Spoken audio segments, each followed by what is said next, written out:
आज मैं रुपहले पर्दे की एक ऐसी अदाकारा के बारे में बात करूंगी दोस्तों, जो परिवार की जिम्मेदारी उठाने के चलते अपना घर बसाना भूल गई थी। ये मशहूर अभिनेत्री थी नंदा। नंदा का जन्म 8 जनवरी साल 1939 को हुआ था। नंदा अपने दौर की बेहद खूबसूरत और बेहद बेहतरीन हीरोइन थी दोस्तों। जब बॉलीवुड में नंदा ने काम करना शुरू किया था तो उनकी छवि छोटी बहन की बन गई थी, क्योंकि 5 साल की उम्र में उन्होंने काम करना शुरू कर दिया था। उस दौरान वो लीड एक्टर की छोटी बहन का किरदार निभाया करती थी। उन्हें जितना प्यार बॉलीवुड से था, उससे कहीं ज़्यादा वो आज़ाद हिंद फौज और नेताजी सुभाष चंद्र बोस की फ़ैन थी। अपने एक इंटरव्यू में नंदा ने बताया था कि वो बचपन से आज़ाद हिंद फौज में जाना चाहती थी और देश की आज़ादी के लिए जंग लड़ना चाहती थी, लेकिन किस्मत उन्हें कोल्हापुर से माया नगरी ले आई। नंदा ने बॉलीवुड की 70 से ज़्यादा फिल्मों में काम किया। साल 1972 में आई मनोज कुमार की फिल्म शोर बतौर अभिनेत्री नंदा की अंतिम हिट फिल्म साबित हुई। इस फिल्म में उन्होंने मनोज कुमार की पत्नी की भूमिका निभाई थी, जो अपने बच्चे को ट्रेन से बचाते समय अपनी जान से हाथ धो बैठती हैं। इस फिल्म में अपनी छोटी सी भूमिका में नंदा ने सिने दर्शकों का मन मोह लिया था। नंदा के घर में फिल्मी माहौल था दोस्तों। उनके पिता मास्टर विनायक मराठी रंगमंच के जाने माने हास्य कलाकार थे। इसके अलावा उन्होंने कई फिल्मों का निर्माण भी किया था। नंदा के पिता चाहते थे कि वो अभिनेत्री बने, लेकिन इसके बावजूद नंदा की अभिनय में कोई खास दिलचस्पी नहीं थी। नंदा महान स्वतंत्रता सेनानी नेताजी सुभाष चंद्र बोस से काफ़ी प्रभावित थी। उनकी ही तरह सेना से जुड़कर वो देश की सेवा करना चाहती थी। नंदा ने अपने एक इंटरव्यू में बताया था कि जब वो पढ़ाई में व्यस्त थी, तब उनकी माँ ने उनके पास आकर कहा, तुम्हें अपने बाल कटवाने होंगे, क्योंकि तुम्हारे पापा चाहते हैं कि तुम उनकी फिल्म में लड़के का किरदार निभाओ। माँ की इस बात को सुनकर नंदा को काफ़ी गुस्सा आया।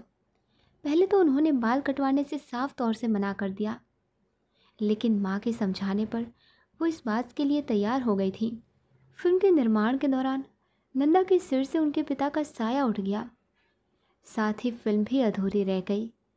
धीरे धीरे परिवार की आर्थिक स्थिति खराब होने लगी। उनके घर की स्थिति इतनी खराब हो गई कि उन्हें अपना बंगला और कार बेचने के लिए विवश होना पड़ा। फिल्म शोर के बाद नंदा ने फिल्मों में काम करना कुछ कम कर दिया था। इस दौरान उनकी परिणीता, प्रायश्चित, कौन कातिल, असलियत और नया नशा जैसी फिल्में आईं, लेकिन ये सभी फ्लॉप रहीं। लगातार फिल्मों की असफलता को देखते हुए नंदा ने फिल्म इंडस्ट्री से किनारा कर लिया। साल 1981 में नंदा ने आहिस्ता आहिस्ता से बतौर चरित्र अभिनेत्री फिल्म इंडस्ट्री में दोबारा वापसी की। इस फिल्म के बाद उन्होंने राज कपूर की फिल्म प्रेम रोग और मजदूर में अभिनय किया। इन तीनों फिल्मों में नंदा ने पद्मिनी कोल्हापुरी की मां का किरदार निभाया था। नंदा ने अपने 4 दशक के लंबे सिने करियर में कई फिल्मों में अपने दमदार अभिनय से दर्शकों का दिल जीता, लेकिन किसी भी फिल्म में बेस्ट एक्ट्रेस का फिल्म फेयर अवार्ड ये नहीं जीत पाई। 1960 में आई आंचल के लिए बेस्ट सपोर्टिंग एक्ट्रेस का फिल्म फेयर अवार्ड उन्हें दिया गया था। वो साल 1957 की फिल्म भाभी, 1981 की आहिस्ता आहिस्ता और 1982 की प्रेम रोग के लिए सर्वश्रेष्ठ सहायक अभिनेत्री और इत्तेफाक, जो साल 1969 की फिल्म थी, इसके सर्वश्रेष्ठ अभिनेत्री के पुरस्कार के लिए नॉमिनेट की गई थी। नंदा को फिल्मों और फैन से भले ही बेहद प्यार मिला, लेकिन निजी जीवन में वो अकेली ही रही। ये ज़िंदगी उन्होंने खुद अपने लिए चुनी थी। नंदा पर कई बड़े सेलेब्स जान छिड़कते थे दोस्तों, लेकिन उन्होंने कभी किसी को अपने नज़दीक नहीं आने दिया। डायरेक्टर सुरेश प्रकाश ने एक बार एक किस्सा बताया था। उन्होंने बताया था, जब जब फूल किले की शूटिंग के वक्त महाराष्ट्रियन लेफ्टिनेंट कर्नल नंदा की खूबसूरती पर वो मर मिटे थे। कर्नल ने डायरेक्टर से गुजारिश की थी कि वो नंदा की माँ तक उनकी शादी का प्रपोज पहुँचवाएं, लेकिन उन्होंने मना कर दिया। नंदा के भाई ने भी उनके लिए कई रिश्ते भेजे, पर उन्होंने किसी की नहीं सुनी। उन्होंने सबके लिए मना कर दिया। नंदा ताउम्र अविवाहित रही, लेकिन उनकी ज़िंदगी में प्यार की बारिश ज़रूर हुई थी। एक वक्त था जब वो और मनमोहन देसाई एक दूसरे को मन ही मन चाहते थे। मनमोहन देसाई बहाने से नंदा के करीब जाने की कोशिश करते थे।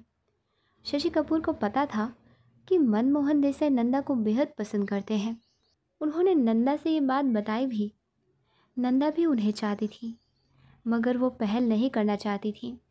मनमोहन देसाई की झिझक कम नहीं हुई और उन्होंने माँ की पसंद की लड़की से शादी कर ली। नंदा से उनकी शादी नहीं हो पाई। मनमोहन देसाई ने जिस लड़के से शादी की उसका नाम जीवन प्रभा था। उसका चेहरा कुछ कुछ नंदा जैसा था। वो जीवन प्रभा से कहा भी करते थे कि मैंने तुमसे शादी के लिए हाँ इसलिए कहा क्योंकि तुम नंदा जैसी दिखती हो। जीवन प्रभा से उनका एक बेटा भी है जिसका नाम केतन देसाई है। लेकिन साल 1979 में जीवन प्रभा की डेथ हो गई। मनमोहन देसाई फिर से अकेले हो गए। इस बीच फिल्म मेकर यश जौहर ने नंदा से मनमोहन देसाई की शादी की बात चलानी शुरू कर दी। लेकिन अब सवाल ये था कि नंदा को इस शादी के लिए कैसे मनाया जाएगा और उनसे कौन बात करेगा। वहीदा रहमान जो नंदा की बहुत ही अच्छी दोस्त थी, वहीदा रहमान और नंदा में गहरी दोस्ती थी, तो यश जौहर ने वहीदा रहमान से जाकर मनमोहन देसाई और नंदा के रिश्ते की बात की। पहले तो वहीदा रहमान ने मना कर दिया, लेकिन जब यश जौहर ने कई बार बोला तो उन्होंने हामी भर दी और अपने घर पर लंच पर सबको इनवाइट किया। यश जौहर, नंदा, मनमोहन देसाई इस लंच पार्टी में शामिल हुए। चारों साथ बैठे थे और फिर वहीदा रहमान और यश जौहर वहाँ से बहाना बनाकर चले गए। नंदा और मनमोहन देसाई वहीं बैठे थे। पहली बार मनमोहन देसाई ने नंदा को शादी के लिए प्रपोज़ किया। नंदा मन ही मन खुश तो हुई थी, मगर उन्होंने तुरंत हाँ भी नहीं भरी थी। उन्होंने मनमोहन देसाई से कहा, सोच कर बताऊँगी। घर जाकर नंदा बहुत खुश हुई क्योंकि उनके पहले प्यार ने उनसे शादी के लिए प्रपोज़ किया था। उन्होंने अपने भाई को ये बात बताई। उनके भाई भी खुश हो गए और सभी चाहते भी थे कि वो भी अपना घर बसा लें।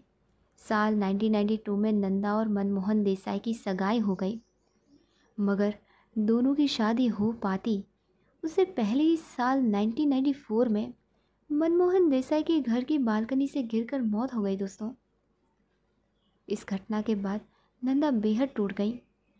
इसके बाद तो उन्होंने ना किसी से शादी की और ना ही किसी से शादी के बारे में सोचा भी। उन्होंने अपना बचा हुआ जीवन किसी विधवा की तरह गुजारा। फिर 25 मार्च साल 2014 को 75 साल की उम्र में नंदा को दिल का दौरा पड़ा और उन्होंने भी इस दुनिया को अलविदा कह दिया।